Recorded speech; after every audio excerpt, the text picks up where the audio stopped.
Hello दोस्तों, कैसे हैं आप सब। नॉवेल्स रीडिंग में मैं आप सबको खुशामदीद कहता हूं और मेरे आने वाले तमाम तर नए लोगों से ये इल्तमास है कि वो चैनल को सब्सक्राइब कर लें ताकि इनको मज़ीद ऐसे नावल बावक्त आसानी से मिल सकें। दोस्तों, आज का नावल स्टार्ट करने से पहले मैं एक बात बोलना चाहता हूं कि मेरी किसी बहन ने ये कहा था मुझे कमेंट्स में कि आप जो भी नावल रीड करते हैं ज़रा उसके जो भी राइटर होते हैं ज़रा उसका नाम मेंशन कर दिया करें। तो आज के बाद मेरे पास जो भी नावल आएगा जिसमें राइटर का नाम लिखा होगा मैं उसको ज़रूर मेंशन करूँगा, ठीक है। आज का जो नावल है उसका नावल का नाम है कहीं प्यार ना हो जाए, ठीक है। और इस नावल के राइटर का फ़िलहाल मुझे कोई नाम नहीं मिला, ये सिर्फ मेरे पास एक नावल है। अच्छा नावल है, इसलिए मैंने इसको आपके सामने पेश करने की तौफीक मैं चाहा। चलिए इस नावल को स्टार्ट करते हैं। आलिया को होश आया तो वो ईंटों से बने कमरे में औंधे मुंह पड़ी थी। इसने कोशिश की पलट न पाई और वही चटाई पर लेटे लेटे वो इस बड़े से ईंटों से बने कमरे का जायज़ा लेने लगी। कमरे के दाएं जानिब एक लोहे की अलमारी थी, बाएं जानिब मोड़े पड़े थे, बाकी सारा कमरा खाली था। ज़मीन पर चटाई बिछी थी, दाएं तरफ दीवार पर पुराने ज़माने की ईंटें बनी थीं जिस पर स्टील के बर्तन सजे थे। इस कमरे को देखकर ऐसा लग रहा था कि वो सदियों पीछे आ गई है। वो तो महल नुमा घर में रहने की आदी थी। इसने कहाँ देखा था कि कभी ऐसा ईंटों से बना टूटा फूटा सादा सा घर। सेठ शहाबुद्दीन शहर के मशहूर बिजनेसमैन थे। इन्हें दुनिया की हर आज़ाइश मुहैया थी, बस नहीं था तो एक सुकून मैसर नहीं था। सारे दिन के थके हारे जब ऑफिस से घर आते तो मोहब्बत से वेलकम करने वाला कोई ना होता। इनके बच्चों को अपने बाप का खुला पैसा उड़ाने से फुर्सत न थी और बेगम साहिबा की पार्टीज़ ख़त्म नहीं होती थीं। जब कभी शौहर के पास बैठने का वक्त मिल जाता या तो फरमाइशें ख़त्म न होती या फिर इनके गिले शिकवे याद आ जाते। आज भी सेठ साहब जब घर आए तो बेगम साहिबा किसी पार्टी में जाने के लिए निकसक से तैयार खड़ी थीं। जैसे ही सेठ साहब अपने रूम में दाखिल हुए तो सानिया बेगम की आवाज़ आई, डार्लिंग मैं जा रही हूँ पार्टी पर, आप मीशा को खाना खिला देना प्लीज़। मुझसे तो वो नाराज़ है क्योंकि मैंने इसे इसकी फ्रेंड के साथ कनाडा जाने की इजाज़त नहीं दी ना, इसलिए क्या करूँ, मेरी परी के बगैर दिल ही नहीं लगता। और हाँ, याद आया, हादी भी काफ़ी दिन से कह रहा है स्पोर्ट्स कार चाहिए, डैड से बोलें कि लेकर दें, पर एक आप हैं जिनके पास वक्त ही नहीं होता अपने बच्चों के लिए। ऑफिस की मीटिंग्स और इतना सारा काम, आपने तो अपनी ज़िंदगी को वहीं तक महदूद कर लिया है। अच्छा मैं चलती हूँ, मेरी फ्रेंड्स मेरा वेट कर रही होंगी, कहकर सानिया बेगम चलती बनी। सेठ साहब बस ये सोच कर रह गए कि माँ चाहे सौतेली हो पर सौतेली के आगे भी आखिरी लफ्ज़ माँ ही लगता है। पर इस माँ को सिर्फ अपनी सगी औलाद की फ़िक्र रहती है, इनकी फरमाइश पूरी करने की फ़िक्र और इनके लाड उठाने के दरमियान की तरफ ध्यान तो रहता है, पर मजाल इनके दिल में कभी इस बिन माँ की बच्ची का ख्याल आया हो कि जिसने खाना खाया भी है या भूखी सो गई। क्या इसे मोहब्बत की ज़रूरत नहीं? क्या इसकी कोई ख्वाहिश नहीं? क्या इसको अपने बाप के प्यार और माँ की ममता की ज़रूरत नहीं? अपना कोट उतारते हुए सेठ साहब आईने के सामने आकर खड़े हो गए। आईने में इन्हें अपना अक्स दिखाई दिया जो इनसे बातें करने लगा। अरे सेठ साहब क्या हुआ, उदास क्यों हो? सारा इल्ज़ाम सानिया बेगम पर डालकर ख़ुद को बड़ी आसानी से बचा रहे हो। अपने गुनाहों का सारा इल्ज़ाम अपनी बीवी पर मत डालो। असल गुनहगार तुम हो जो अपनी बीवी को जालिम सौतेली माँ बोल कर अपना पल्ला झाड़ रहे हो। तू सुन लो, तुम हो उस मासूम बिन माँ की बच्ची के मरहूमियों के ज़िम्मेदार। इस पत्थर दिल इंसान हादी और रिमशा के बचपन से लेकर अब तक लाड उठा रहे हो। क्या कभी तुम्हारे दिल में आया कि इस मासूम बच्ची को भी तो पल दे दो जैसे अपने बाप की शफ़क़त की सबसे ज़्यादा ज़रूरत है? हादी और रिमशा के पास तो माँ का प्यार भी है, पर इस मासूम की तो तुमने माँ भी छीन ली और बाप का प्यार भी नहीं दे पाए इसे कभी। जानते हो कितनी ही रातें इसने डर डर की गुजारी। इसके पास ना तो माँ थी जो इसे सीने से लगाकर इसके सारे खौफ ख़त्म करती और न बाप जो उसे प्यार से लोरी सुनाकर सुलाता। तुमने उसका सारा बचत मरहूमियों से भर दिया। اور اب اس کی جوانی بھی تمہاری وجہ سے خراب ہو رہی ہے۔ وہ بنا بات کے ڈرنے لگی ہے، کسی کے سامنے نہیں آتی، ضدی ہو گئی ہے۔ احساس کمتری نے اسے ضدی اور ڈرپوک بنا دیا ہے۔ اسے پتہ ہی نہیں ماں کی محبت اور باپ کی شفقت کا مطلب، اور اس کی اس حالت کے ذمہ دار صرف تم ہو، صرف تم۔ کہتے ہی ان کا عکس آئینے سے غائب ہو گیا۔ نہیں، میں اپنی بیٹی کو مزید احساس محرومی نہیں دوں گا۔ میں نے اس معصوم کو کبھی پیار اور خوشی نہیں دی، پر اب میں اسے ساری دنیا کی خوشیاں دوں گا۔ میں چاہتا تو اپنی بیٹی کو وقت اور محبت دے سکتا تھا۔ مجھے ثانیہ بیگم بھی نہیں روک سکتی تھی، پر میں نے خود ہی اپنی بیٹی کو کمی اہمیت نہیں دی۔ میں ہی برا باپ ہوں، سارا قصور میرا ہے۔ میں اب اپنی بچی کی زندگی کو پھولوں کے مانند بھر دوں گا۔ میں اس کی زندگی خوشیوں سے بھر دوں گا، ہاں خوشیوں سے بھر دوں گا۔ کہتے ہوئے سیٹھ شہاب الدین گھٹنوں کے بل بیٹھتے چلے گئے۔ ان کے آنسو اترے بہہ رہے تھے۔ آج انہوں نے اپنی زندگی میں پہلی بار ایک اچھا فیصلہ کیا تھا، وہ تھا ان کی بیٹی کی خوشیوں اور اس کے حق کا فیصلہ۔ شیبی سیٹھ محی الدین کی اکلوتی اولاد تھی، اور یہی وجہ تھی کہ ان کی شیبی میں جان بستی تھی۔ شیبی کا بچپن گزرا اور جوان ہو گیا، پر سیٹھ محی الدین کے لیے وہ ابھی بھی ایک چھوٹا سا بچہ ہی تھا، اور اس کے ایسے لاڈ اٹھاتے تھے جیسے وہ کوئی چھوٹا سا بچہ ہی۔ یہی وجہ تھی کہ وہ اپنی ہر جائز ناجائز بات منوا لیتا تھا۔ شیبی کی والدہ نسیم بیگم شیبی کی پیدائش کے وقت فانی جناح سے کوچ کر گئی تھیں۔ ایک یہ وجہ تھی کہ سیٹھ صاحب بیٹے کو ایکسٹرا محبت دیتے تھے تاکہ اسے کبھی ماں کی کمی محسوس نہ ہو، پر وہ یہ نہیں جانتے تھے کہ ان کا لاڈ پیار ہی ایک دن ان کے بیٹے کو ان کے سامنے لا کر کھڑا کر دے گا۔ علاوہ مسلسل ان اینٹوں سے بنے بڑے کمرے کو خالی نظروں سے دیکھی جا رہی تھی۔ کچھ سمجھ میں نہیں آ رہی تھی کہ وہ کہاں ہے۔ اس کا سر بہت بھاری ہو رہا تھا، اور جسم سردی میں ٹھنڈی زمین پر پڑے رہنے کی وجہ سے ہولے کانپ رہا تھا۔ اس نے دماغ پر زور دیا تو اسے یاد آیا کہ وہ اپنے سر میں درد کی وجہ سے کالج نہیں جا پائی تھی، اور گھر میں کوئی ایسا انسان تھا بھی نہیں جو اس سے پوچھتا کہ کیوں وہ آج کالج نہیں گئی۔ شام میں جب وہ سو کر اٹھی تو طبیعت پہلے سے زیادہ خراب تھی، اور اب اس کے لیے یوں بیڈ پر لیٹے رہنا بھی محال تھا۔ وہ ہمت کر کے اٹھی اور بنا کسی کو بتائے قریبی پارک چلی آئی۔ ویسے بھی اس گھر میں اس کی پرواہ ہی کہاں تھی جو کسی کو بتا کر آتی۔ بچپن سے لے کر اب تک جب اسے تنہائی نے اداس کیا تھا تب پھوٹ کر اپنی ماں کو یاد کر کے روتی تھی، یا اٹھ کر قریبی پارک میں چلی جاتی، وہاں بچوں کو کھیلتا دیکھ کر یوں ہی مسکراتی۔ بس اللہ کے سہارے کے بعد یہ معصوم بچے ہی تھے جن کو دیکھ کر وہ مسکرایا کرتی تھی، ورنہ اس کی زندگی تو ایک خالی کتاب تھی جس پر کوئی تحریر، کوئی رنگ نہ تھا۔ آج وہ پارک میں آئی تو جھولوں پر اکات کے بچے کو جھولا جھلا رہے تھے۔ کچھ بچے فٹ بال کہہ رہے تھے اور ان کو کافی دیر دیکھ کر مسکراتی رہی۔ اسے یاد نہیں تھی کہ وہ بچپن میں کبھی کھیلی ہو۔ اس کا بچپن تو راتوں کو بن ماں کے روتے اور ڈرتے گزرا تھا۔ جب کبھی رات کو تیز ہوا کے ساتھ بارش چلتی تو وہ اکیلے ماں کی چھوٹی سی بچی ڈر کے ماں کو پکارتی، تب اس کے گھر میں کوئی نہ تھا جو اس کو سینے سے لگاتا، چپ کرواتا۔ کون ہوں میں؟ حیثیت کیا ہے میری اس گھر میں؟ ایسا کوئی فرد نہیں جسے کبھی میری فکر ہو۔ آخر کس کے لیے جی رہی ہوں میں اس خالی زندگی کو؟ یوں ہی سوچوں میں گم جب کبھی بچوں سے اٹھ کر پارک کی دوسری جانب چلی آئی جو بالکل سنسان تھا۔ اسے اس چیز کا احساس تب ہوا جب اچانک کسی نے پیچھے سے اس کا منہ پر رومال رکھ کے دبایا اور وہ ہوش حواس سے بیگانہ ہو گئی، اور جب اسے ہوش آیا تو اس نے خود کو اس ٹوٹے پھوٹے کمرے میں قید پایا۔ سبحان اکرم سیٹھ شہاب الدین کی بیوی ثانیہ بیگم کا چھوٹا بھائی تھا۔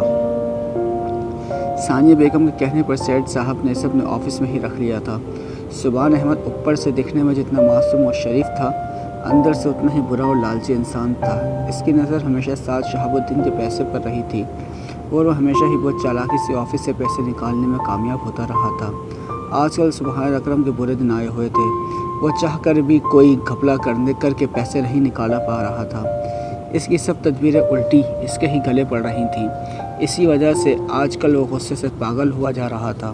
وہ جلد از جلد وہ اس کو پکڑنا چاہتا تھا جو اس کی ہر حرکت پر نظر رکھے ہوئے تھا۔ بہت سوچ بچار کے بعد اس نے ایک شیطانی پلان بنایا جس سے وہ سیٹھ سے ایک بڑی رقم نکلوا سکتا تھا۔ آج جب شبی کالج سے واپس آیا تو شیخ محی الدین نے اسے آواز دے کر اپنے پاس بلا لیا۔ ارے برخوردار بات سنو۔ جی بابا جانی بولیں۔ شبی نے محبت سے کہا، بیٹا مجھے تم سے ایک ضروری بات کرنی ہے اور مجھے امید ہے کہ تم میری بات کا مان رکھو گے۔ جی میرے پیارے بابا جان، آج تک آپ کی کوئی بات ٹالی ہے جو اب منع کروں گا؟ بولیں کیا بات ہے؟ تو بیٹا بات یہ ہے کہ آج سے کافی سال پہلے میرے بچپن کے دوست ملک ابراہیم اور اس کی بیوی کا ایک کار ایکسیڈنٹ میں موت ہو گئی تھی۔ ان دونوں نے اپنے گھر والوں کی مرضی کیے بغیر شادی کی تھی، اسی وجہ سے ان کا کوئی رشتہ دار ان سے ملتا نہیں تھا۔ ان کی ایک بیٹی بھی تھی جس کا نام ملیحہ تھا، وہ اس وقت صرف 2 سال کی تھی۔ میں آج تک یہی سمجھتا رہا کہ جب ان کا ایکسیڈنٹ ہوا تو ملیحہ بھی ان کے ساتھ تھی، پر آج مجھے بہت سال بعد ان کا پرانا باورچی مجھ سے ملنے آیا تھا، جس نے بتایا کہ جب ان کا کار ایکسیڈنٹ ہوا تھا تو ملیحہ گھر پر ہی تھی اور بعد میں وہ ملیحہ کو اپنے ساتھ اپنے گاؤں لے گیا تھا، کیونکہ یہاں اس کا کوئی رشتہ دار اسے قبول کرنے کو تیار نہ تھا۔ اس نے بتایا کہ اس نے اور اس کی بیوی نے ملیحہ کو اپنی اولاد کی طرح پالا۔ اس کی ایک وجہ ان کی بے اولاد ہونا بھی تھا، پر جب کچھ عرصے بعد اس کی بیوی کا انتقال ہو گیا اور اب وہ خود بھی بوڑھا ہو گیا ہے اور بیمار بھی رہنے لگا ہے، اس لیے وہ مزید ملیحہ کو اپنے پاس رکھ نہیں سکتا۔ اس لیے آج صبح وہ ملیحہ کو میرے پاس چھوڑ گیا۔ اگر میں ایسے ہی گھر پر جوان بچی کو رکھوں گا تو لوگ طرح طرح کی باتیں کریں گے، اور میں اپنے سب سے پیارے دوست کی بیٹی کو اکیلا در بدر کی ٹھوکریں کھانے کے لیے نہیں چھوڑ سکتا۔ اس لیے میں نے فیصلہ کیا کہ آج ہی شام کو تمہارا اور ملیحہ کا نکاح کر دوں گا تاکہ وہ پورے حق سے اس گھر میں رہ سکے۔ شیخ محی الدین کی بات سن کر شبی کو ایک دھچکا لگا تھا، پر اس نے یہ سب اپنے باپ کو ظاہر نہیں ہونے دیا تھا، کیونکہ وہ یہ نہیں چاہتا تھا کہ اس کی کسی بھی بات سے اس کے باپ کو دکھ پہنچے۔ وہ چاہے جتنا بھی بگڑا ہوا ہو اور لاپرواہ لڑکا تھا، پر وہ اپنے باپ سے بہت پیار کرتا تھا، جس نے اسے ماں اور باپ دونوں کا پیار دے کر پالا تھا۔ اس لیے اس نے بنا بحث کیے ہاں کر دی اور اسی شام ان دونوں کی سادگی سے نکاح ہو گیا۔ دوستو، امید کرتا ہوں کہ یہ آپ کو ناول پسند آ رہا ہوگا۔ اگر آپ کو یہ ناول پسند آ رہا ہے تو پلیز میرے چینل کو سبسکرائب کیجیے تاکہ آپ کو مزید ایسے ناول مل سکیں۔ وہ یوں ہی پریشان میں سوچوں میں گم تھی کہ پیچھے سے دھڑم کی آواز سے دروازہ کھلا اور کوئی اندر داخل ہوا۔ بہت ہوا آرام، اب اٹھو اور یہ جوڑا پہن کر جلدی سے تیار ہو جاؤ۔ عالیہ کی پشت سے ایک مردانہ آواز ابھری جو سخت لہجے میں اس سے بات کرتا ہوا اس کے قریب آیا اور لال رنگ کا جوڑا اس کے قریب رکھ دیا۔ کہ کون ہو تم اور مجھے یہ کیوں لائے ہو؟ میں نے کیا بگاڑا ہے تمہارا؟ عالیہ اغواکار کی آواز سن کر ہمت کر کے اٹھ بیٹھی اور اتنی ہی خوف زدہ تھی کہ اس کی طرف دیکھنے سے گریز کر رہی تھی۔ وہ مسلسل اپنی انگلیاں موڑ رہی تھی۔ اس لڑکی کی زیادہ سوال جواب کیے تو یہیں گولی مار دوں گا اور تیری بوٹیاں چیل کبوں کو کھلا دوں گا۔ اگر جان پیاری ہے تو چپ چاپ یہ جوڑا پہن لو اور میرے صاحب سے نکاح کر لو۔ عالیہ اس کے آخری 2 الفاظ سن کر چونک گئی۔ اس نے خوف اور پریشانی کے ملے جلے تاثرات سے پہلی بار اس کا اغوہ کار کو دیکھا۔ دیکھنے میں وہ کافی ہٹا کٹا، بڑی بڑی مونچھیں، لمبا قد اور گہری گندمی رنگت کا وہ آدمی دکھنے میں جلاد لگ رہا تھا۔ عالیہ پہلے ہی بہت خوف زدہ تھی، اس جلاد نما اغوا کو دیکھ کر مزید خوف زدہ ہو گئی اور بس اتنا ہی کہ بھائی کون ہے تمہارا صاحب اور کیوں شادی کرنا چاہتا ہے مجھ سے؟ اے لڑکی زیادہ سوال مت کر، جان پیاری ہے تو جتنا کہا ہے اتنا ہی کر، اور ہاں اگلے 10 منٹ میں میرے صاحب قاضی صاحب اور چند گواہوں کے ساتھ آئیں گے، تو چپ چاپ نکاح نامے پر سائن کر دینا۔ اگر زیادہ چو چرا کی تو یاد رکھنا تیرے ساتھ ہی تیرے باپ اور پورے خاندان کو پر پہنچا دوں گا، سمجھی؟ وہ انگلی کے اشارے سے دھمکاتا ہوا کمرے سے باہر چلا گیا اور دروازے سے باہر سے لاک کر گیا۔ عالیہ، جس نے اغوا کار کی نکاح والی بات سن کے دل ہی دل میں فیصلہ کیا تھا کہ وہ مرنا تو پسند کرے گی پر کسی گنڈے کی موالی سے شادی نہیں کرے گی، جیسے ہی اس جلاد نما گنڈے نے اس کے پاپا اور پوری فیملی کو مارنے کی دھمکی دی، اس کی سوچ وہیں رک گئی اور نہ چاہتے ہوئے بھی شدید اذیت میں اپنا فیصلہ بدلنا پڑا۔ یہ سچ تھا کہ عالیہ کو نہ تو اپنے باپ کی شفقت نصیب ہوئی تھی اور نہ ہی سوتیلی ماں اور بہن بھائیوں نے کبھی اسے اہمیت دی۔ وہ اپنے قریبی رشتہ دار سے جتنی بھی بدظن تھی، پر یہ بھی سچ تھا کہ وہ اپنے بابا اور اپنی بہن بھائیوں سے بہت محبت کرتی تھی۔ وہ اس بات کا احساس بھی تھا کہ اسے آج ہی ہوا تھا، اور یوں ہی سوچوں میں گم تھی کہ وہی دوبارہ کھلا اور چند لوگ اندر داخل ہوئے جن میں نکاح خواب بھی تھا۔ عالیہ نے لال جوڑا تو ابھی تک پہنا نہیں تھا، تو اس نے جلدی سے جوڑے کو دوپٹہ ہی گھونگھٹ کی طرح اوڑھ لیا۔ نکاح خواہ نے عالیہ کے پاس آ کر اسے نکاح پڑھوایا اور عالیہ نے اسے جھکائے غائب دماغی سے قاضی کی ہاں میں ہاں ملاتی گئی۔ نکاح کے بعد وہ لوگ کمرے سے باہر چلے گئے اور جلات نما گنڈے نے دروازہ باہر سے بند کر دیا اور عالیہ وہیں نڈھال سی ہو کر گر گئی۔ شبی نے نکاح کو بالکل سیریس نہیں لیا تھا۔ اس نے نکاح کے بعد بس ایک سرسری سی نظر ملیح کو دیکھا تھا اور اب وہ اسٹڈیز کے بہانے ابروڈ جانے کے لیے باپ کو منانے کی کوشش کر رہا تھا اور منانے میں کامیاب بھی ہو گیا تھا۔ آخر سید محی الدین جوان بیٹے کو گھر پر باندھ کر بھی نہیں رکھ سکتے تھے۔ ویسے بھی ان کے خود سر بیٹے نے بنا بحث کے اپنی زندگی کا سب سے بڑا فیصلہ کے ہاتھوں میں دے کر ملیح سے نکاح کر لیا تھا۔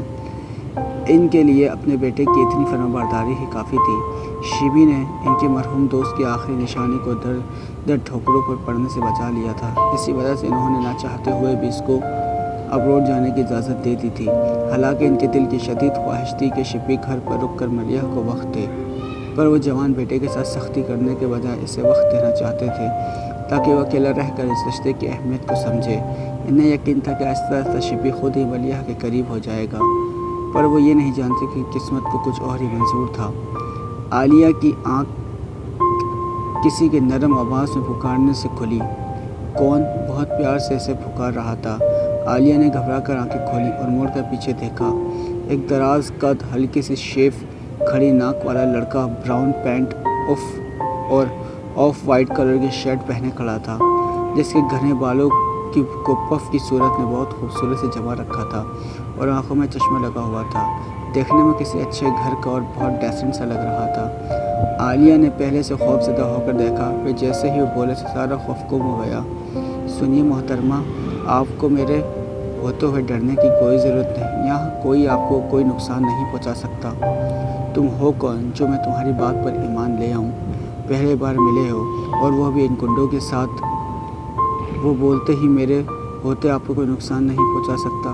اس کے لہجے کی نرمی اور آنکھوں میں دکھتی اپنائیت کو دیکھ کر عالیہ یہ سب باتیں بس سوچ کر ہی رہ گئی اور بہت سوچ کر بس اتنا ہی پوچھ پائی کہ کون ہو تم؟ جی میں کیا بتاؤں کہ میں کون ہوں؟ بس یہ سمجھ لیجئے کہ آپ کا خیر خواہ ہوں اور صحیح وقت آنے پر آپ کو یہاں سے نکال بھی دوں گا۔ چلیں آپ اب ان باتوں کو چھوڑیں اور میں یہ کھانا لایا ہوں، اسے کھا لیں۔ نہیں مجھے بھوک نہیں، عالیہ نے مجھے دل کے ساتھ کہا۔ ارے ایسے کیسے بھوک نہیں آپ کو؟ دیکھیں ذرا آپ کا چہرہ کیسے پیلا پڑ رہا ہے۔ چلیے چپ چاپ کھانا کھائیں، اور ویسے بھی اگر کھانا نہیں کھائیں گی تو انرجی نہیں آئے گی جسم میں، اور اگر انرجی نہ ہوئی تو آپ میں بالکل ہمت نہیں رہے گی، اور آپ اگر ہمت ہاری تو آپ یہاں سے نکلنے کے بارے میں کیسے سوچ پائیں گی؟ بتائیں ذرا۔ شرارت سے کہتا وہ لڑکا خود ہی عالیہ کے پاس آ بیٹھا اور اس سے ریکویسٹ کرنے لگا کہ وہ کھانا کھا لے۔ عالیہ جو دل میں فیصلہ کیے بیٹھی تھی کہ کچھ بھی نہیں کھائے گی اور کچھ دن نہ کھانے پینے سے خود ہی اس کی جان چلی جائے گی، اب اس کی نرم لہجے سے متاثر ہو کر کھانا کھانے لگی۔ اسے خود پتہ نہ چلا۔ بالآخر سبحان اکرم نے شیطانی دماغ سے راستہ دکھا ہی دیا جس سے وہ سید شہاب الدین کی ایک بڑی رقم نکال لینے میں کامیاب ہو سکتا تھا۔ سبحان اکرم نے کرائے کے چند گنڈے لیے اور انہیں اپنا پلان سمجھایا لگا۔ دیکھو یہ ہے سید محی الدین کی کوٹھی، یہاں سے صبح کے بعد سفید یونیفارم میں ایک لڑکی نکلے گی۔ کالج جانے کے لیے تم لوگوں نے اس کو اغوا کر کے میرے اڈے پہ پہنچانا ہے، اور ہاں دھیان رہے کہ لڑکی تم لوگوں کو چہرہ نہ دیکھ پائے۔ بہت چالاکی سے یہ کام سر انجام دینا ہے، سمجھے؟ غلطی کی کوئی گنجائش نہیں، ورنہ مجھے تم لوگ اچھی طرح جانتے ہو۔ سبحان اکرم نے سخت لہجے میں کہا۔ جی صاحب آپ بے فکر رہیں، ہم سب بڑے طریقے سے کام کر دیں گے اور کسی کو آپ پر شک بھی نہیں ہوگا۔ ایک موٹے سے گنڈے نے شیطانی مسکراہٹ کے ساتھ کہا۔ گڈ، چلو اب ان سب کو اپنے کام پر لگاؤ۔ کہتا ہوا سبحان اکرم واپس کے لیے چل پڑا اور ان میں سے ایک گنڈے کو سید شہاب الدین کی کوٹھی کے باہر نظم رکھنے کے لیے بھیجا۔ شیبی کی ابروڈ جانے کی تیاری مکمل تھی، بس ایک رات کی دوری تھی اس کے اور ابروڈ کے بیچ میں۔ وہ بہت خوش تھا اور آج صبح ہی اٹھ گیا تھا۔ اس نے آج سارا دن اپنے بابا سید محی الدین کے ساتھ گزارا۔ اب شام ہوئی تو وہ کچھ وقت اپنے دوستوں کو دینے کے بہانے اپنی پسندیدہ جگہ پر آ گیا تھا۔ وہاں وہ اپنے جیسے بگڑے ہوئے امیرزادوں کے ساتھ شراب کو پانی کی طرح پی رہا تھا۔ तकरीबन रात के 2 बजे वो नशे में झूमता हुआ घर पहुंचा। वो अक्सर जब वो अपने आवारा दोस्तों के साथ वक्त गुजारता था वो देर रात को घर आता था ताकि इसके बाबा इसको नशे की हालत में ना देख सकें। आज भी इसने ऐसा ही हुआ था। आधी रात को जब अपने कमरे में पहुंचा तो इसे याद ही नहीं था कि इसके अलावा एक और वजूद भी इस कमरे का मालिक है। वो यूं ही गिरता पड़ता लड़खड़ाता हुआ अपने बेड तक पहुंचा और लेट गया। जैसे ही इसने करवट दाएं तरफ ली तो नाइट बल्ब की रोशनी में खूबसूरत वजूद को सोता हुआ देखता ही रह गया। सुबह जब शिबी उठकर तो कमरा खाली था। वो उठा, फ्रेश हुआ और अपनी पैकिंग मुकम्मल की और नाश्ते की टेबल पर अपने पापा को मिला और साथ बैठे वजूद को मुकम्मल नज़रअंदाज करता हुआ चला गया। मलिया जानती थी कि शिबी के लिए निकाह अनचाहा है, फिर भी शिबी की तरफ से होने वाली इस पहल से वो खुश थी कि अब इनका रिश्ता मजबूत हो गया। लेकिन अगले ही दिन शिबी को यूँ नज़रअंदाज करना इसे तकलीफ़ दे गया था। फिर भी इस बाहिम्मत लड़की ने ख़ुद को ये कहकर समझा लिया कि हो सकता है वो जल्दी में हो, फ़्लाइट का भी तो टाइम हो रहा था। अगले दिन सुबह ही वो लड़का नाश्ता लेकर आ गया। एम पे अच्छे अखलाक से एक बार फिर आलिया को बातों में लगा कर खाना खिलवा दिया। पक्का क्या नाम है? आलिया ने झिझकते हुए पूछा। मेरा नाम आप मुझे मीर कह सकती हैं, इस लड़के ने नरम लहजे में कहा। मीरो, प्लीज़ मुझे बताएं मुझे यहाँ कौन लाया है और क्यों? देखिए मैम, मैं ये सब बातें आपको नहीं बता सकता।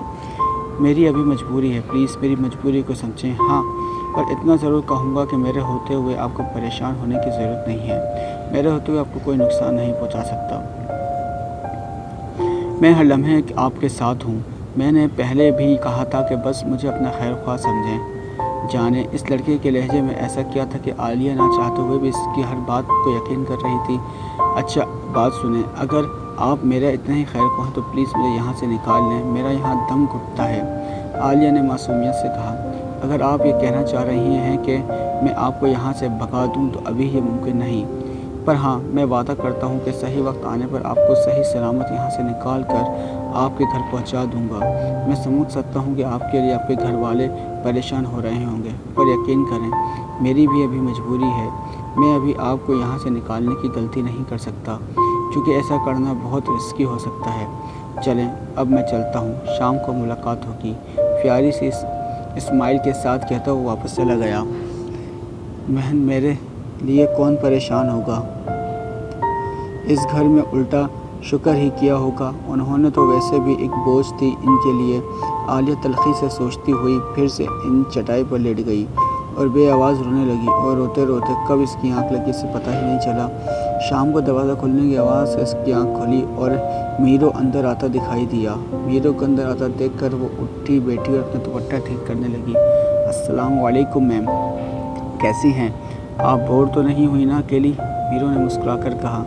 जी आप बताएं ज़रा, आप किस कैद खाने में हो तो क्या एंजॉय करेंगे? आलिया ने तंज किया। मीरो अपनी ही बात पर शर्मिंदा सा हो गया। आलिया का जवाब सुनकर, हालांकि इसका मकसद आलिया को फ्रेश करना था, उल्टा वो चिढ़ गई थी इसी की बात से। चले छोड़े, खाना खाते हैं। मैंने माहौल को बेहतर करने के लिए बात बदली। जी नहीं, मुझे भूख नहीं, आप खुद ही खाएं खाना, आलिया ने जले दिल से कहा। मैम अच्छा जी, चलें छोड़ें खाने को, हम कुछ अच्छा सा करते हैं, जैसे क्रिकेट खेलें। मीरा ने आलिया का मूड अच्छा करने के लिए जल्दी में बोल के, क्या आप इस बंद कमरे में क्रिकेट खेलेंगे? आलिया को इसकी दिमागी हालत पर शक हुआ। उफ़ अल्लाह, ये इंसान कहीं पागल तो नहीं? आलिया ने दिल ही दिल में सोचा। अरे वो मैं माजरत चाहता हूँ, ज़बान फिसल गई। मैंने कहना था कि चलें लीडो खेलते हैं, मीरू ने किसियानी सी हंसी हंसकर कहा। अब वो ये लीडो कहाँ से आएगी इस बंद कमरे में? आलिया अभी भी इसे देख रही थी जैसे सामने कोई पागल बैठा। अरे मैं लीडो स्टार की बात कर रहा हूँ, चलिए मेरे पास 2 मोबाइल हैं, ये लें। जी, मीरू ने इसका मूड अच्छा करने के लिए एक और नाकाम कोशिश की। जी नहीं, लीडो स्टार तो मुझे जहन लगती है, मैं नहीं खेलूँगी। इस बार आलिया ने 2 टोक लफ्ज़ों में कहा तो मीरू बेचारा अपना मुंह लेकर बैठ गया। 5 मिनट यूं ही कमरे में खामोशी रही।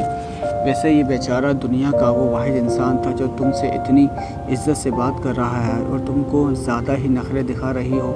आलिया के दिल में इससे डांटा। अच्छा चलें ऐसा करते हैं कि आप बाहर से खाना लेने तो जाएंगे, तो आते हुए एक लूडो भी ले आइएगा, मुझे असल लूडो पसंद है। गो कि मैंने कभी खेली नहीं, पर आप के इतना कह रहे हैं तो खेल लूँगी। Okay, thanks.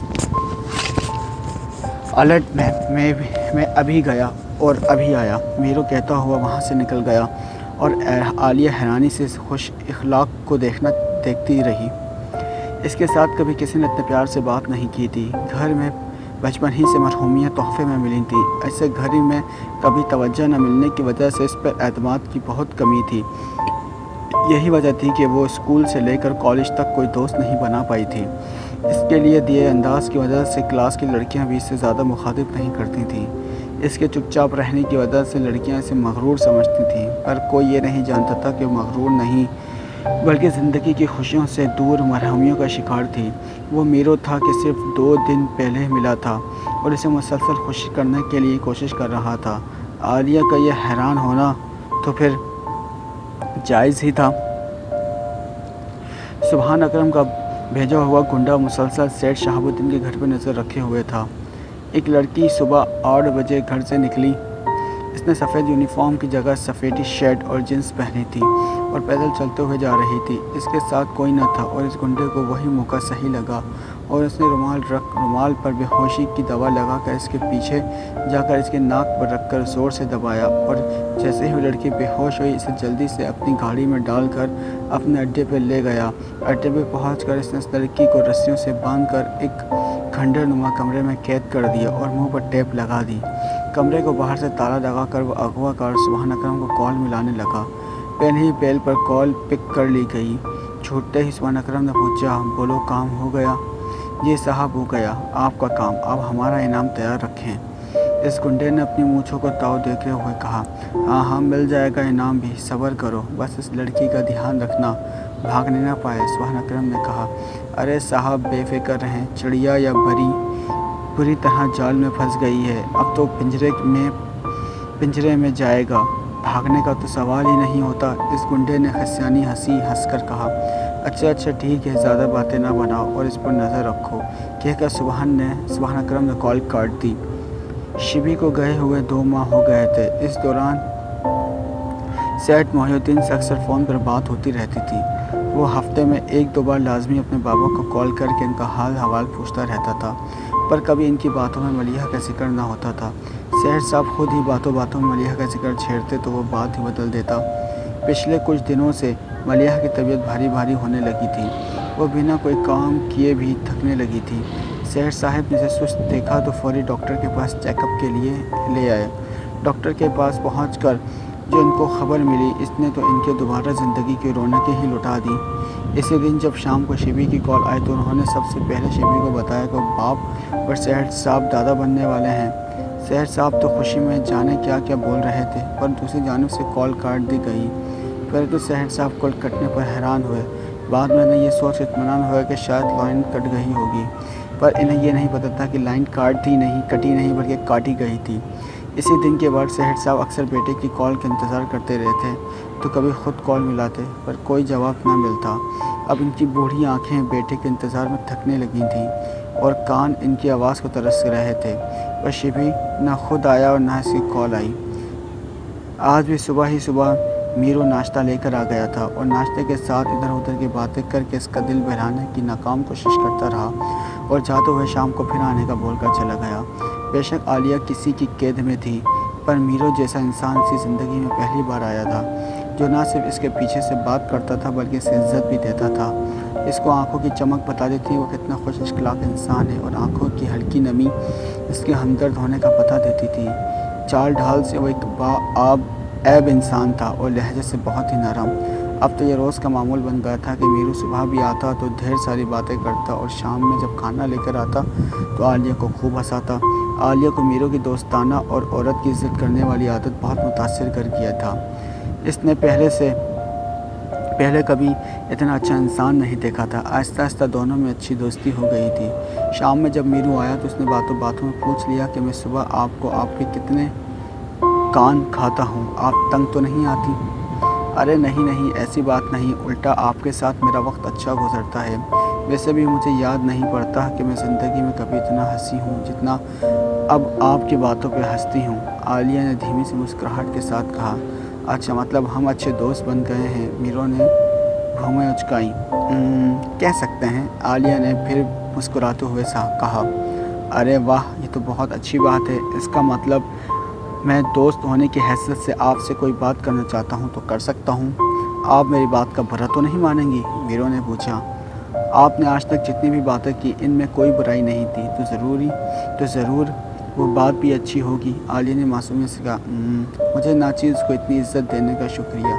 یہ تو سنیں، ویسے تو انسان کے سارے فیصلے دماغ سے کرنے چاہیے، پر کچھ فیصلے ایسے ہوتے ہیں جن میں دماغ فیل ہو جاتا ہے اور دل ہی کا فیصلہ درست ہوتا ہے۔ ان حالات میں گو کہ ایسا بہت کم ہوتا ہے، پر ہوتا تو ضرور ہے زندگی میں۔ میرو نے سنجیدگی سے کہا۔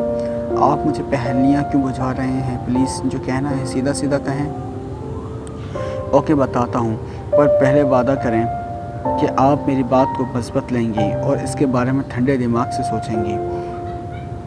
ابھی دونوں بات ہی کر رہے تھے کہ میرو کی فون کی بیل بجی اور کال اٹینڈ کرتے ہوئے اسے چہرے پر پریشانی کے آثار نمودار ہوئے۔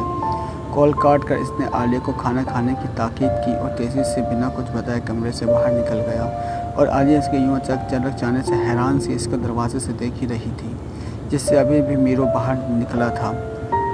اوے شانی، سبحان اکرم کو کال ملا اور پوچھ اس سے کہ اس لڑکی کا کیا کرنا ہے، کل سے بے ہوش پڑی ہے، کھانا وانا دینا ہے کہ نہیں، اور ہاں یہ بھی پوچھ کہ تاوان کا مطالبہ کب کرنا ہے اس کے باپ سے۔ ٹھیک ہے استاد، اپنی پڑی مچھوں کو تاؤ دے کر شانی نے کہا۔ سبحان اکرم آفس کی میٹنگ میں بیٹھا تھا، اچانک اس کے موبائل پر کال آئی جس کو اس نے دوبارہ کاٹ بھی دیا، پھر بھی دوسری جانب سے شدید کال۔ شاید یس کے بٹن پر انگلی رکھے بیٹھا تھا۔ تنگ آ کر سبحان اکرم سب سے معذرت کر کے میٹنگ روم سے آ گیا، جیسے خاص طور پر میٹنگ روم میں موجود ایک انسان نے نوٹ کیا تھا۔ جو ہی سبحان اکرم باہر آیا تو غصے میں کال پک کر کے کال آنے والے کو سنانے لگا۔ کیا مسئلہ ہے؟ صبر نہیں ہوتا تم لوگوں کو؟ جب میں کال کاٹ رہا ہوں تو مطلب بیزی ہوں، پر تم لوگوں کا دماغ گھاس چڑھنے گیا ہوا ہوتا ہے۔ بیوقوف لوگ، بولو اب کس تکلیف کے بار بار کال ملا رہے تھے؟ ارے صاحب، غصہ کیوں ہو رہے ہو؟ اور ہم نے تو بس یہی پوچھنا تھا کہ اس لڑکی کا کیا کریں جو کل سے بے ہوش پڑی ہے، کہیں مر نہ جائے۔ شانی گنڈا منایا۔ ہاں تو اس کو کھانا دو، مر گئی تو ہمارے لیے بہت مسئلہ ہو جائے گا، اور ہاں خاص نظر رکھنا اس پر، اور اب مجھے بلا کر بلا وجہ تنگ مت کرنا، سمجھے؟ ارے صاحب رکو تو، اتنا تو بتاتے جاؤ کہ تاوان کا مقابلہ کب کرنا ہے سیٹ سے۔ وہ ابھی نہیں کرنا، پہلے پورا ایک ماہ تڑپنے دو اسے۔ سبحان اکرم کے چہرے پر بات کرتے ہوئے شیطانی سے مسکراہٹ پھیلی۔ ملیحہ امید سے تھی اور ایسے وقت میں اسے اپنے شوہر کی بہت ضرورت تھی، پر وہ تھا کہ اس کو بھول ہی گیا تھا، یا ایسا کہنا زیادہ بہتر ہوگا کہ اس کی زندگی میں ملیحہ کی کبھی کوئی اہمیت ہی نہ تھی۔ اور ویسے بھی اسے ملیحہ کی ناکامی محسوس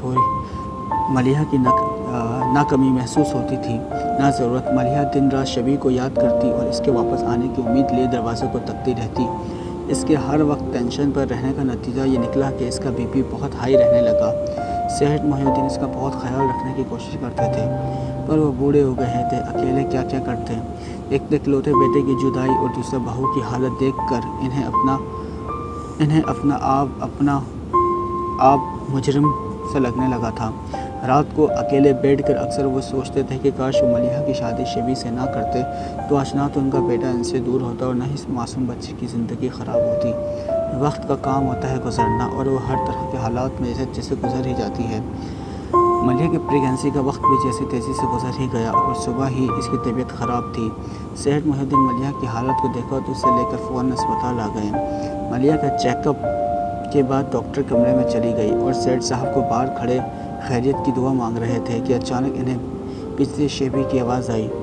خوشی اور حیرانی کے ملے جلے تاثرات کے ساتھ سیٹھ صاحب نے مڑ کر پیچھے دیکھا تو حیران رہ گئے، کیونکہ ان کے پیچھے صرف شیبی نہیں کھڑا تھا بلکہ اس کے ساتھ ایک ماڈرن سی لڑکی سلیو سی وائٹ شرٹ اور براؤن ٹائز پہنی کھڑی تھی۔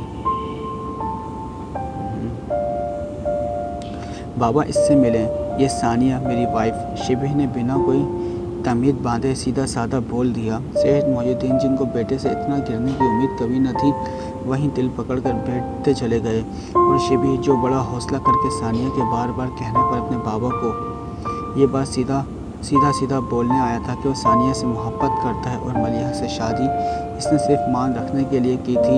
इसे लगा कि इसने अपने जान से प्यारे बाबा को खो दिया है, पर इसे ये नहीं पता था कि इसने न सिर्फ अपने बाबा को खोया बल्कि एक वो हस्ती जो इसे बेलूस मोहब्बत करती थी इसे भी खो दिया। मलिया जिसका बीपी बहुत हाई था और ऑपरेशन से पहले नॉर्मल होना भी बहुत ज़रूरी था, डॉक्टर के कमरे से मेडिसिन लेकर बाहर आई थी ताकि मेडिसिन खाए और बीपी नॉर्मल होने पर ऑपरेशन शुरू किया जा सके। दरवाजे के पास आते ही इसने शिबी की सारी बात सुन ली और इसका वहीं बीपी शूट कर गया और वहीं वो बेहोश हो गई और डॉक्टर्स को इसकी हालत में इसका ऑपरेशन करना पड़ा क्योंकि अब इसके साथ साथ इसके बच्चे की जान भी खतरा था। इस दिन शिबी ने अस्पताल में खड़े खड़े अपने मनमानी की वजह से खो दिया, एक तो इसके जान से प्यारे बाबा और दूसरी बेचारी लड़की की जिसको शुरू ही दिन से इसने कभी अहमियत नहीं दी थी और जाते जाते वो एक प्यारी सी गुड़िया को जन्म दे गई जिसे अब बाप और सौतेली माँ की बेरुखी सहनी थी। दोस्तों मैं आपको जो शिबी की इसमें स्टोरी सुनाई गई है ये दरअसल वो मुझे सेठ साहब लग रहे हैं जिनकी इकलौती बेटी थी जिसका शुरू में तस्करा किया था। ये मुझे उनके बाप लग रहे हैं। देखते हैं आगे क्या होता है। Let's see. मीरू को गए 5 दिन ही गुजरे थे कि आलिया मुसलसल मीरू के आने से परेशान थी। इसे रोज़ जल्लाद नुमा गुंडा खाना खिलाकर चला जाता था और इसके इस ड्रोने से गुंडे से पूछने की हिम्मत नहीं होती थी कि मीरू कहाँ है और क्यों नहीं आ रहा। आज भी वो गुंडा खाना रख कर चला गया और आलिया इसे जाता देखती रही। आज इसका दिल बहुत उदास था क्योंकि इसकी ज़िंदगी में आने वाला वो वाहिद इंसान जो इसे खुश करने की मुमकिन कोशिश करता था एकदम से ज़िंदगी से बिना बताए गायब हो गया था। आलिया को इस हमदर्द इंसान की कमी में इतना महसूस शिद्दत से हुआ कि वो बिला इरादा ही रो पड़ी। वो घुटनों में सर दिए रो रही थी कि अचानक फिर से दरवाज़े खुलने की आवाज़ पर आलिया ने सिर उठाकर सामने देखा तो सामने मीरू खड़ा था। आलिया मीरू को देखकर दीवाने की तरह भागी और इसके पास आई। कहाँ रह गए थे आप इतना परेशान रही, मैं आपको इस बात को कोई एहसास भी है। आलिया अपनी धुन में पता नहीं क्या क्या बोली जा रही थी और मीरू हैरान सा खड़ा से देख रहा था। आलिया ने जब मीरू को चुप सा खड़ा देखा तो थोड़ी शर्मिंदा हुई और दीवानों की तरह क्या क्या बोली जा रही है। सच तो ये था कि आलिया ने जब से होश संभाला था तो इसे ऐसा कोई इंसान नहीं मिला था जो इसे इतनी तवज्जो और इज़्ज़त देता। इससे घंटों बैठकर बातें करके कुछ अपनी कहकर कुछ इससे मीरू की शक्ल की इसमें कोई ऐसा पहली बार मिला था और चंद ही दिनों में इसकी आदी हो गई थी। अब इसके इतने दिन न आने की से वो बेचैन और उदास हो गई थी और जैसे ही इसे अपने सामने देखा तो 100 तरह के सवाल कर डाले। माज़रत चाहता हूँ इतने दिन नहीं आ पाया, कुछ ज़रूरी काम आ गया था। जी कोई बात नहीं, आलिया ने सर झुकाकर कहा। आप नाराज़ हो? मीरू ने थोड़ा सा झुककर आलिया की आंखों में झांकने की कोशिश की। अरे नहीं, मैं क्यों होने लगी आपसे नाराज़, मैं तो बस यहाँ अकेली थी इतने दिन से तो थोड़ा उदास हो गई थी और दूसरा आपकी खैर खबर भी नहीं थी। आलिया ने अपनी कुछ देर पहले की हालत से शर्मिंदा होते हुए कहा। और वैसे भी मुझे कोई हक़ नहीं कि आपसे नाराज़ होने का। आलिया ने एक बार फिर सर झुकाकर कहा। आप तो सिर्फ आपका ही तो हक़ है मुझ पर, मीरू ने बहुत आहिस्ते से कहा। फिर भी आलिया के कानों तक इसकी आवाज़ पहुंच गई थी। छी, क्या कहा आपने? आलिया ने फिर भी तस्दीक करनी चाहिए कि शायद इसे गलत फहमी हुई हो। मैंने तो कुछ नहीं कहा। मीरू गड़बड़ा सा गया। नहीं जी, आपने भी कहा है कि आपका ही तो हक़ है मुझ पर। सिर्फ बताएं इसका मतलब, बताएं। आलिया बच्चों की तरह जिद करने लगी थी। उफ, बोल कर फंस गया मीरू। अब तो मीरू ने दिल में सोचा, वो आप मेरी इतनी अच्छी फ्रेंड बन गई हैं इसलिए, और दोस्तों का तो हक़ होता है अपने दोस्त पर। बस यही कहा मैंने आप दोस्त हो मेरी, आपको हक़ है मुझ पर। बस मीरू ने जल्दी से बात बनाई। वो अच्छा सा मासूमी सा अलावा फ़ौरन इसके बात बनाने को सच समझ गई और इसकी कभी ज़िद और कभी फ़ौरन मान जाने वाली आदत ने मीरू का दिल चुरा लिया था।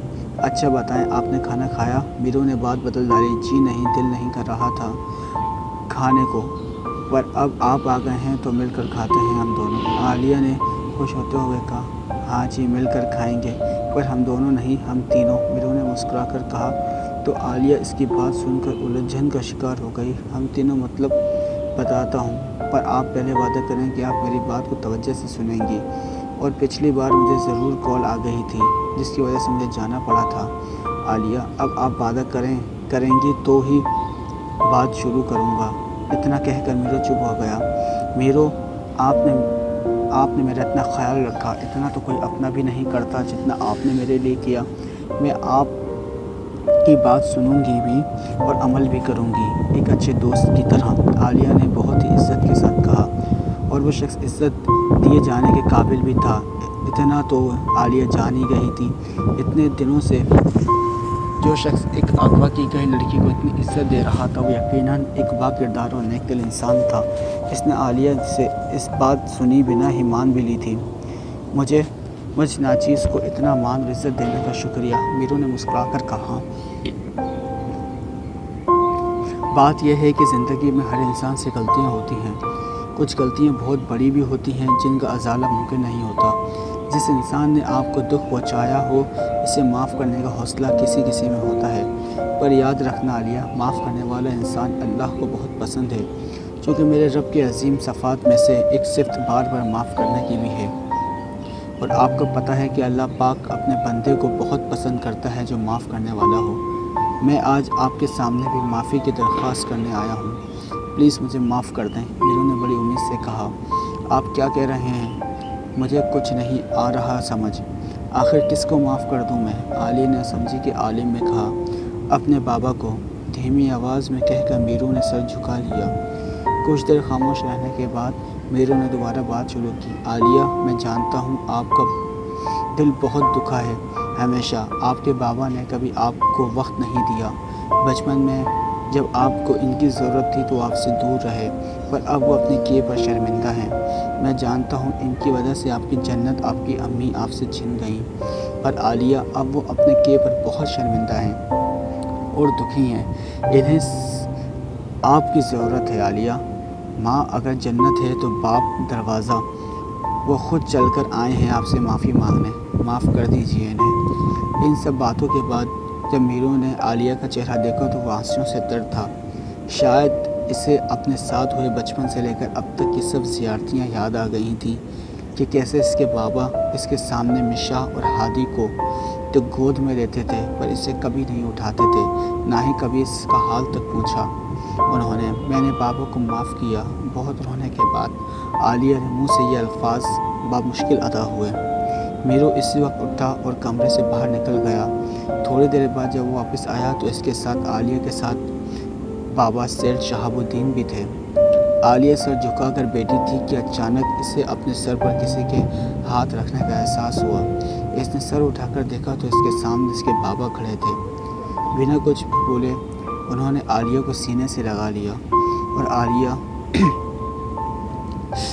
और आलिया जो बचपन से जवानी तक बाबा की शफकत को तरसती थी, अपने बाबा के सीने में मुँह छुपाकर फूट फूट कर रो दी। बेटा, अपने बाप को माफ़ कर दो। तुम्हारा मुजरिम हूँ मैं। मेरी वजह से तुम्हारी माँ दूर हो गई। पता नहीं वो मुझे रोज़ महशर माफ़ करेगी कि नहीं।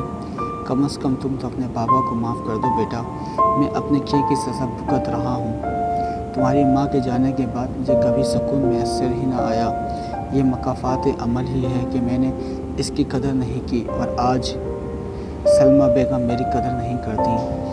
मैं बहुत अकेला महसूस करता हूँ बेटा, बहुत दुखी हूँ। अपने बाबा और मलिहा का दिल दुखाने की सज़ा ही मिल रही है मुझे। माफ़ कर दो, माफ़ कर दो, माफ़ कर दो। बोलते बोलते सैयद शहाबुद्दीन की आवाज़ रुन गई और घुटनों के बल बैठकर उन्होंने आलिया के आगे हाथ जोड़ दिए। अपने बाबा के जुड़े हाथों को देखकर आलिया तड़प कर रह गई और रोते हुए आगे बढ़कर इनके हाथों पर बोसा दिया। बाबा, आप मुझे गुनहगार ना करें प्लीज़, मैंने आपको माफ़ किया। क्या? आलिया ने इनके हाथों को आंखों से लगाकर कहा। चलें, बस अब कोई नहीं रोएगा और हम सब मिलकर खाना खाएंगे और खूब सारी बातें करेंगे। मीरा, जो कब से खड़ा ये सारी कार्रवाई खामोशी से देख रहा था, बीच में बोल पड़ा। जी बिल्कुल, आलिया ने अपने और अपने बाबा के आंसू पोंछकर कहा। दोस्तों, कैसा लगा आपको फिर ये नॉवल? پلیز کمنٹس کر کے ضرور بتائیے گا۔ چلیں آگے بڑھتے ہیں۔ مشا کی عادت بچپن ہی سے بہت خراب تھی۔ ماں باپ سے لاڈ پیار نے اس کو بگاڑ کر رکھ دیا تھا، جس کی وجہ سے وہ اکثر کسی نہ کسی بات پر ضد کر کے ناراض ہو جاتی تھی۔ جب سب سے آج بھی صبح وہ اپنی مما سلمہ بیگم سے الجھ رہی تھی، مما آپ نے مجھے کینیڈا نہیں جانے دیا اور ہادی بھائی کو ایک بار کہنے پر اسپورٹس کارڈز لے دی، مجھے تو آپ سے بالکل پیار نہیں، میری کوئی بات نہیں مانی جاتی اس گھر میں۔ مشا بیٹا کیا پاگل پن ہے بیٹا، میرا دل نہیں مانا اپنی لاڈلی بیٹی کو خود سے دور کرنے کا۔ ہاں سیدھا سیدھا کہیں کہ میں آپ کے اعتبار کے قابل نہیں رہی، مجھے آپ سے اس ٹاپک پر بات ہی نہیں کرنی چاہیے تھی۔ میں جا رہی ہوں۔ کہاں جا رہی ہو؟ باہر میں جا رہی ہوں، مشا بدتمیزی سے کہتے ہوئے وہاں سے نکل گئی، اور سلمہ بیگم کو لگا کہ وہ ناراض ہو کر اپنے لاہور والے گھر چلی گئی، کیونکہ وہ اکثر ناراض ہو کر لاہور چلی جاتی تھی، جہاں سید شہاب الدین کا ایک اور بنگلہ تھا، جہاں رمشا اکثر ناراض ہو کر چلی جاتی تھی اور وہ موڈ ٹھیک ہونے پر ہی لوٹ کر آتی تھی۔ اس لیے سلمہ بیگم نے اسے روکا نہیں کہ موڈ ٹھیک ہونے پر خود ہی آ جائے گی، پر اس بار ایسا نہیں ہوا۔ رمشا ایک بار گئی تو لوٹی ہی نہیں، اور گھر والے یہی سمجھتے رہے کہ وہ گھر والے بنگلے میں ہیں۔ سلمہ اور شبی کینیڈا کے کالج میں ملے تھے۔ گو کہ سلمہ بہت امیر گھرانے سے تعلق نہیں رکھتی تھی، پر کہتے ہیں نا کہ پیار اندھا ہوتا ہے، اور کچھ عرصے میں ہی شبی کو اس سے محبت ہو گئی۔ پر شادی کے لیے سلمہ نے یہ شرط کی تھی کہ پہلے اپنی بیوی کو طلاق دے، اور یہ بات سیدھا سادہ اپنے باپ سے بول دے کہ ملیحہ سے نہیں بلکہ سلمہ سے محبت کرتا ہے۔ شبی کا دل تو نہیں مان رہا تھا کہ اپنے پاپا کا دل دکھائے، پر دل کے ہاتھوں مجبور ہو کر اس نے سلمہ سے کورٹ میرج کر کے یہ انتہائی قدم بھی اٹھا ہی لیا، جس کے نتیجے میں اس نے اپنے جان سے پیارے بابا اور معصوم سی ملیحہ کو بھی کھو دیا۔ اپنی کل کائنات اپنے بابا اور معصوم ملیحہ کی موت سے شبی کو بڑا دھچکا تو لگا، پر وقت کے طور پر اپنی پسندیدہ لڑکی کے ساتھ ہی اس نے سب کچھ بھلا دیا تھا۔ ننھی سی جان عالیہ کو اس نے شروع دن سے ہی ڈاکٹروں کے حوالے کر دیا تھا، اور گھر کی ملازمہ ہی سے دیکھ بھال کرتی تھی۔ اور شبی نے اپنی دوسری سلمہ بیگم کے درد سے کبھی عالیہ کو وقت ہی نہیں دیا۔ وقت گزرنے لگا اور شبی کے یہاں 2 بچے پیدا ہوئے، اور ان میں سے گم ہو کے عالیہ کو بالکل بھول گیا۔ وقت کے ساتھ ساتھ سلمہ بیگم کے پیار میں بھی کمی آنے لگی، اور وہ شبی کو بس پیسہ کمانے کی مشین سمجھنے لگی۔ تب شبی کو پتہ چلا کہ اس نے اپنے بابا اور ملیحہ کی صورت میں اپنا سب کچھ کھو دیا ہے۔ بچے جو جوان ہو گئے، اور لوگ شبی کو سید شہاب الدین کے نام سے جاننے لگے۔ ان کے بابا سید محی الدین نے اپنے بیٹے کے لیے ایک بڑا کاروبار چھوڑا تھا، جسے ان کے بعد سید شہاب الدین نے بہت اچھے سے سنبھال لیا تھا۔ سلمہ بیگم نے والدین ان کے بچپن ہی میں فوت ہو گئے تھے۔ ان کا چھوٹا سا ایک بھائی سبحان اکرم تھا، جن کو شادی کے بعد سید شہاب الدین نے اپنے پاس رکھ لیا تھا۔ جیسے ہی اس کی تعلیم مکمل ہوئی تو اسے سلمہ بیگم کے کہنے پر سید شہاب الدین نے اپنے آفس میں رکھ لیا۔ المیر ملک سید شہاب الدین کے بچپن کے دوست ملک ابراہیم کا اکلوتا بیٹا تھا، جو اپنی تعلیم مکمل کر کے کچھ عرصے پہلے ہی انگلینڈ سے لوٹا تھا، اور اس سید شہاب الدین کے کہنے پر ملک ابراہیم نے اسے سید صاحب کے آفس بھیجا تھا۔ المیر کے کہنے پر سید صاحب نے آفس میں کسی سے بھی المیر کا تعارف نہیں کروایا تھا، کیونکہ پچھلے کچھ عرصے میں کاروبار میں لگاتار نقصان ہو رہا تھا، اور سید صاحب کو کچھ سمجھ نہیں آ رہا تھا کہ ان کے سب کے پیچھے کس کا ہاتھ ہے۔ اس بات کو ذکر جب انہوں نے ملک ابراہیم سے کیا تو انہوں نے مشورہ دیا کہ ان کے بیٹے المیر ملک جو اپنے ساتھ آفس لے جاؤ، وہ بہت سمجھدار ہے، خود ہی نقصان کی وجہ ڈھونڈ لے گا، پر کسی کو یہ نہ بتانا کہ وہ تمہارے دوست کا بیٹا ہے، بلکہ سب سے یہی کہنا کہ یہ جاب کے لیے آیا ہے، ایک غریب لڑکا ہے، اور اس کا تعلق ایک گاؤں سے ہے، تاکہ کسی کو اس پر شک نہ ہو۔ المیر کو جب سید صاحب نے دیکھا تو ان کے دل میں ایک خواہش پیدا ہوئی، جس کا اظہار انہوں نے ملک ابراہیم سے بلا جھجک کر دیا۔ دراصل ان کو المیر اپنی بیٹی عالیہ کے لیے بہت پسند آیا تھا، اور ملک ابراہیم بھی اس دوستی کو رشتہ داری میں بدلنے کی خواہش رکھتے تھے۔ انہیں دونوں المیر صاحب کو پتہ چلا کہ سبحان اکرم ہی ہیں جو آفس میں پیسے کا ہیر پھیر کرتا ہے، اور ان کی بیٹی عالیہ کو اغوا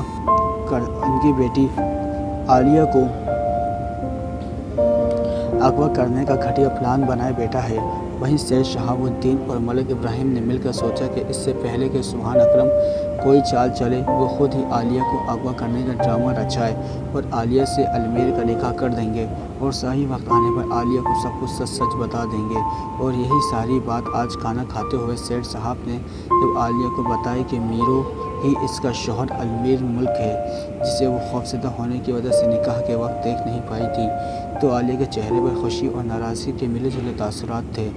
मीरो पहले ही किसी काम का बहाना करके वहाँ से जा चुका था ताकि सेठ साहब सारी बात आलिया को आराम से बता सकें। चलो बेटा घर चलें। सेठ साहब के कहने पर आलिया उठ खड़ी हुई और इस कमरे में निकलकर अपने बाबा के साथ घर आ गई। पर इसका दिल तो इस टूटी फूटी कच्चे से कमरे में इसके साथ लूडो खेलते, इससे बातें करते और बात हंसने पर मीरों में रह गया था। आलिया घर आई तो किसी ने ये पूछने की जहमत न की कि वो इतने दिन कहाँ थी। किसी को वैसे भी इसकी परवाह ही नहीं कि कहाँ थी। सेठ साहब ने इससे अभी किसी को कुछ बताने से मना किया था। आज आलिया को घर आए 2 दिन हो गए थे और जब से वो घर आई थी इसका किसी चीज़ में दिल ही नहीं लग रहा था। इससे वो मेहरबान बार बार याद आ रहा था जो इसे जीना सिखा के खुद इसे भूल गया था।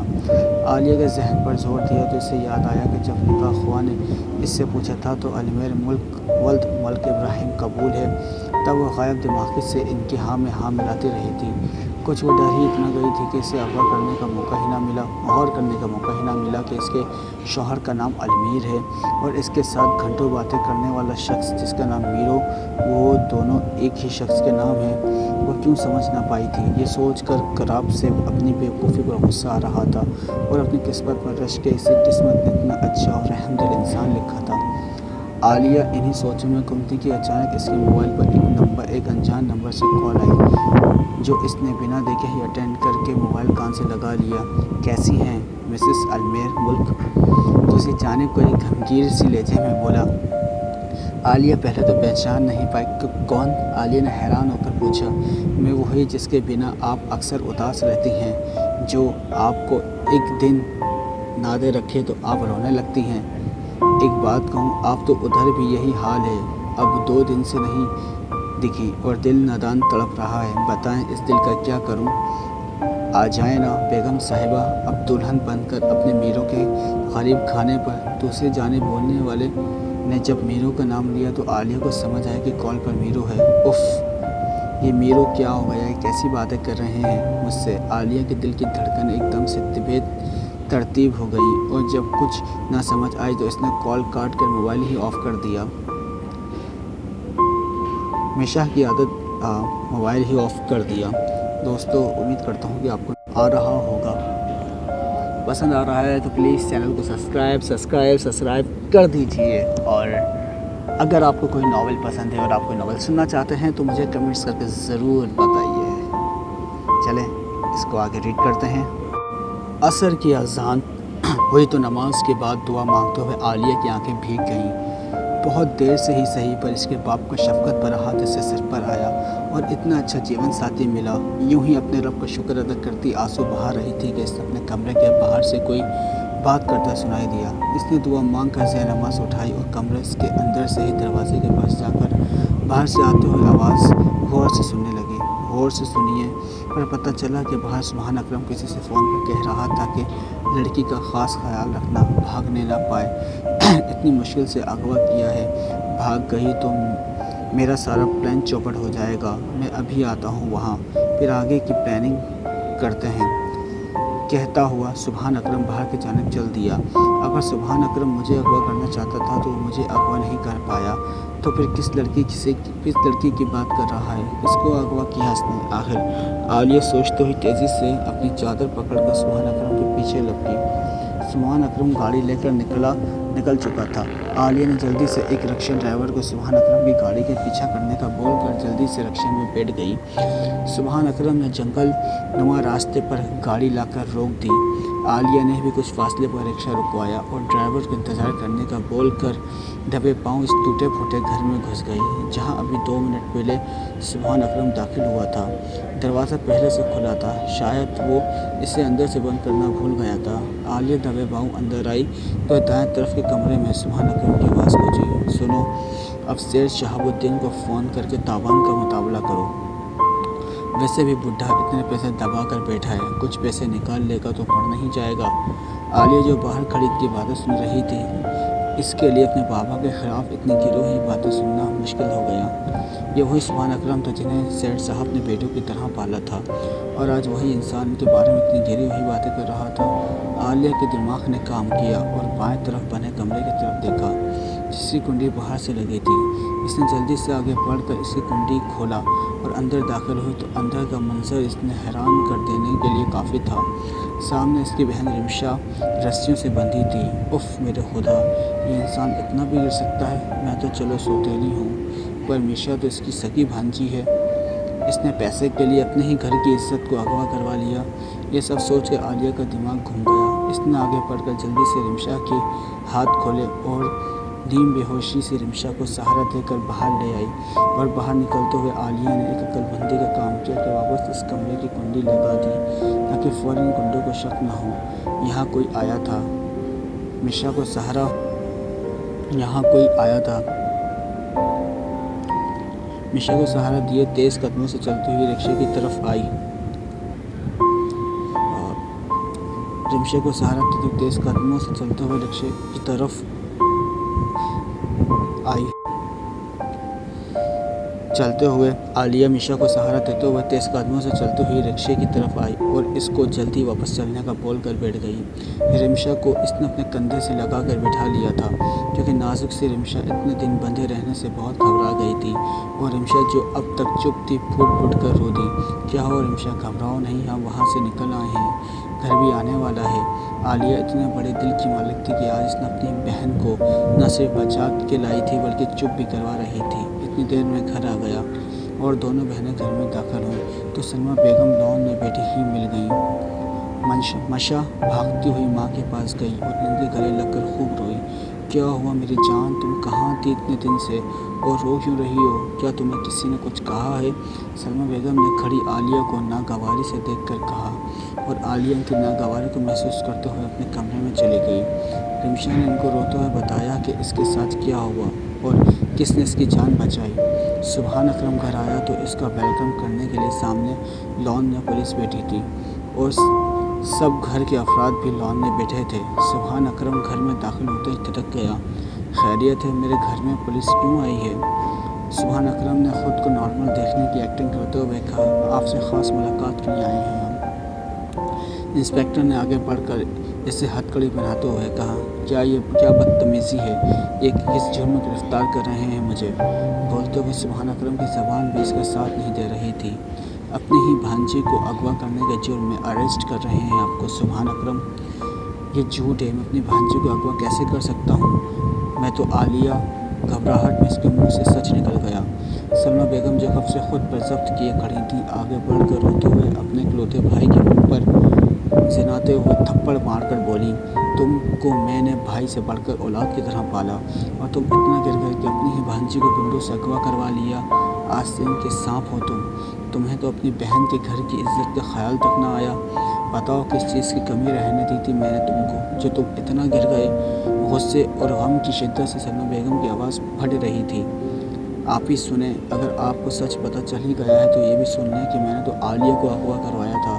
मुझे नहीं पता था कि मेरे भेजे हुए गुंडे आलिया के बजाय रिमशा को अगवा करके गए हैं, क्योंकि मैंने अब तक शक्ल ही नहीं देखी थी।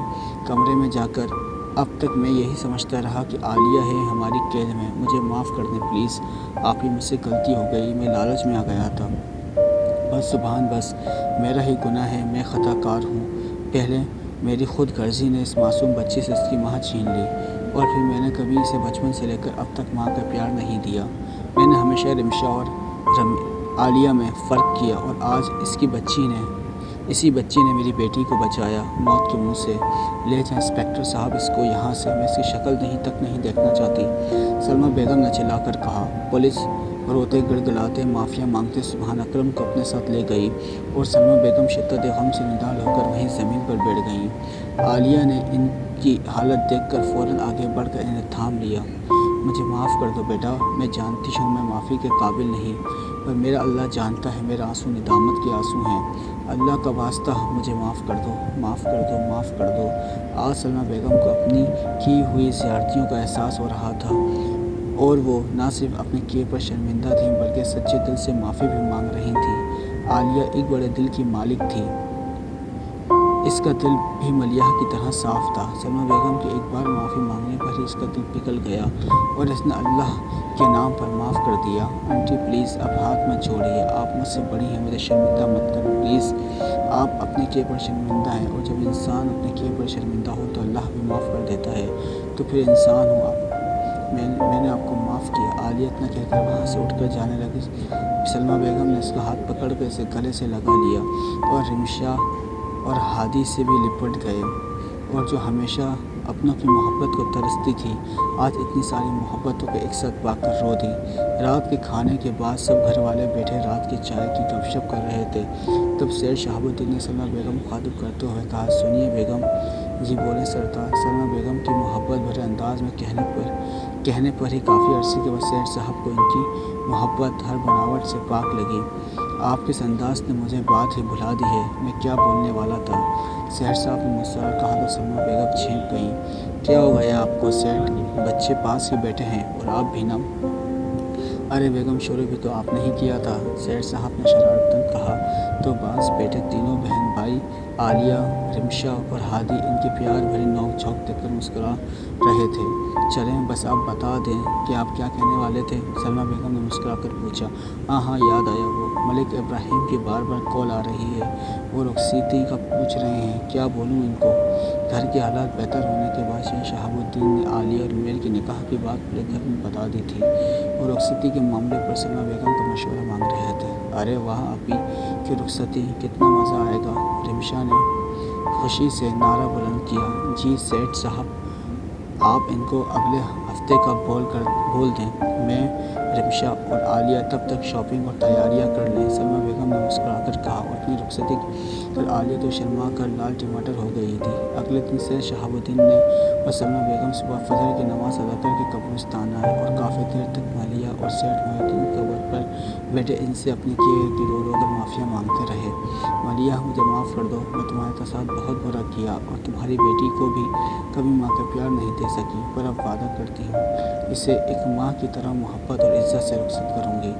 کافی دیر سے اپنے کیے کی معافی مانگنے کے بعد دونوں میاں بیوی سے اطمینان کے ساتھ لوٹے کہ بابا ملیحہ نے ان کو معاف کر دیا ہوگا، اور بالآخر وہ دن آ ہی گیا جب عالیہ شوق ریڈ کلر کے لہنگے میں پرستان کی پری کی طرح سجی سنوری ریڈ کلر کے قریب کے دوپٹے کا گھونگھٹ اوڑھے مشا اور اپنی کزنز کے ساتھ دھیرے دھیرے چلتے ہوئے اسٹیج تک آئی، تو بڑوں کے احترام اور عالیہ کی محبت میں اٹھ کر کھڑا ہو گیا اور آگے بڑھ کر عالیہ کا ہاتھ تھام لیا اور اسے اپنے ساتھ اسٹیج پر لا کر بٹھا دیا۔ المیر کے نرم گرم ہاتھ میں ہاتھ دے کر عالیہ تو جیسے وائبریشن موڈ پر لگ گئی ہو۔ میروں نے جب عالیہ کی گھبراہٹ دیکھی تو دھیرے سے اس کا ہاتھ چھوڑ دیا۔ بہت سارے دعاؤں اور محبت کے سائے میں عالیہ رخصت ہو کر ملک ہاؤس آ گئی۔ المیر کی کزن چھیڑ چھاڑ کرتی ہوئی مسکراتی ہوئی عالیہ کو المیر کے کمرے تک یہ کہہ کر چھوڑ گئیں کہ اب آپ کو خود ہی جائیں اپنے کمرے میں، ہمیں تو سخت نیند آ رہی ہے۔ اب المیر کے کمرے میں باہر کھڑی لائق تو ہاتھ پاؤں پھول رہے تھے، اندر جانے سے عجیب سی جھجک محسوس ہو رہی تھی۔ اسے کافی دیر اسی طرح کھڑے رہنے کے بعد عالیہ نے ہمت کر کے دروازہ کھولا اور ڈرتے ڈرتے اندر داخل ہو گئی۔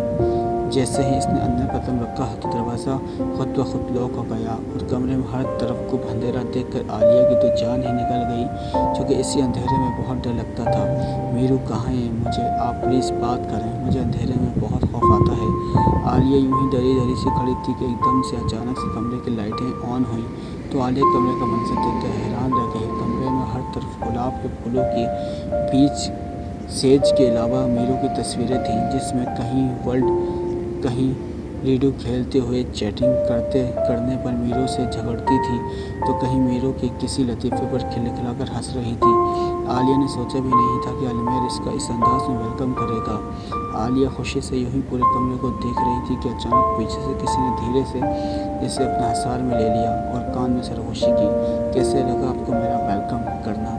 عالیہ نے مڑ کر پیچھے دیکھا تو زیادہ دیر المیر کے جذبات لتاتی آنکھوں میں نہیں دیکھ پائی اور اس کے جوڑے سینے میں سر چھپا کر بولی، بہت اچھا، بالکل آپ کی طرح، اور میرو اس کی اس معصوم ادا پر مسکرا کر رہ گیا۔ اچھا سنیں، میرو نے اس کے کان میں کہا۔ جی بولیں، عالیہ نے یوں اس کے سینے میں منہ چھپاتے ہوئے کہا، کیونکہ میرو کی آنکھوں میں دیکھنے سے وقت اس دنیا کا سب سے مشکل کام لگ رہا تھا۔ وعدہ کریں کہ آپ آج کے بعد کبھی نہیں روئیں گی اور ہمیشہ مسکراتی رہیں گی، میرو نے محبت سے کہا۔ میں وعدہ کرتی ہوں کہ ساری عمر آپ کی ہر بات مانوں گی، آپ خوش؟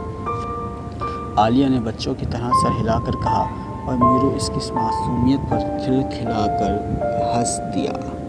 تو دوستو، کیسا لگا آپ کو یہ آج کا دلچسپ ناول، انٹرسٹنگ بیوٹیفل ناول؟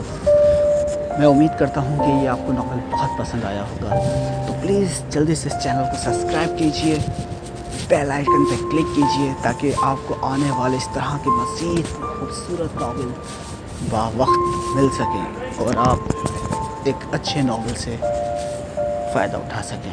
ملتے ہیں کسی اور ناول پہ، کسی اور کہانی کے ساتھ، جب تک کے لیے اللہ حافظ۔